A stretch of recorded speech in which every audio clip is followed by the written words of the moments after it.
बिस्मिल्लाहिर्रहमानिर्रहीम। अस्सलाम वालेकुम दोस्तों, आज हम एक और मेडिसिन की बात करते हैं जिसका नाम है कोनियम मैक 30 पोटेंसी में। ये चक्रों की बेहतरीन मेडिसिन है। जब बुढ़ापे की वजह से जिस्म में कमज़ोरी हो गई हो, लर्जा तारी हो, पूरा जिस्म कांपता हो, फिर ये जिस्म में बिनाइन ट्यूमर की बेहतरीन दवा है। गिल्टियों को डिज़ॉल्व कर देती है। पेशाब की तमाम तकालीफ में जैसे प्रोस्टेट है उसमें बहुत ज़्यादा मुफीद है। अब हम इसके सिम्टम देख लेते हैं, यानी अलामात।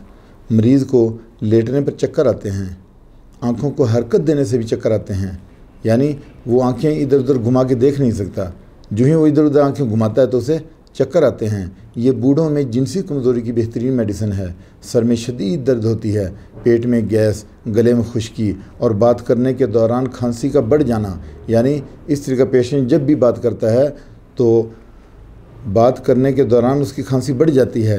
गले में खुश्की और बात करने के दौरान उसकी खांसी बढ़ जाती है। कंधे के दरमियान में और मोरों में शदीद दर्द होती है। हाथों पे ज़रूरत से ज़्यादा पसीना आता है। फ़ीमेल में पेशाब करने के बाद लेकोरिया की मिकदार का ज़्यादा आना और जिस्म में चर्बीली गिल्टियों का होना भी इसी मेडिसिन में शामिल है। यानी जो ये बिनाइन ट्यूमर है, जो चर्बी से बनी हुई गिल्टी होती है ट्यूमर, उसमें ये मेडिसिन बेहतरीन है। मर्दों में जिनसी ख्वाहिश बहुत ज़्यादा लेकिन परफॉर्मेंस बहुत कम, फालिज के आसार इस मेडिसिन की तरफ इशारा करते हैं। अब हम डोज़ देख लेते हैं कि कोनियम मैक की 30 पोटेंसी में कितनी डोज़ देनी है।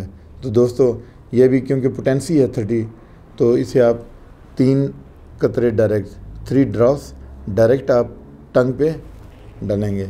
उसके साथ अगर 5 साल या 10 साल के बच्चे हैं तो उनके लिए आपने 2 से 1 कतरा, 2 कतरे या 1 कतरा, और जो छोटे बच्चों को 1 कतरा देना वो चम्मच में पानी डाल के उसमें 1 कतरा डाल के छोटे बच्चों को, शीरखार बच्चों को दे सकते हैं।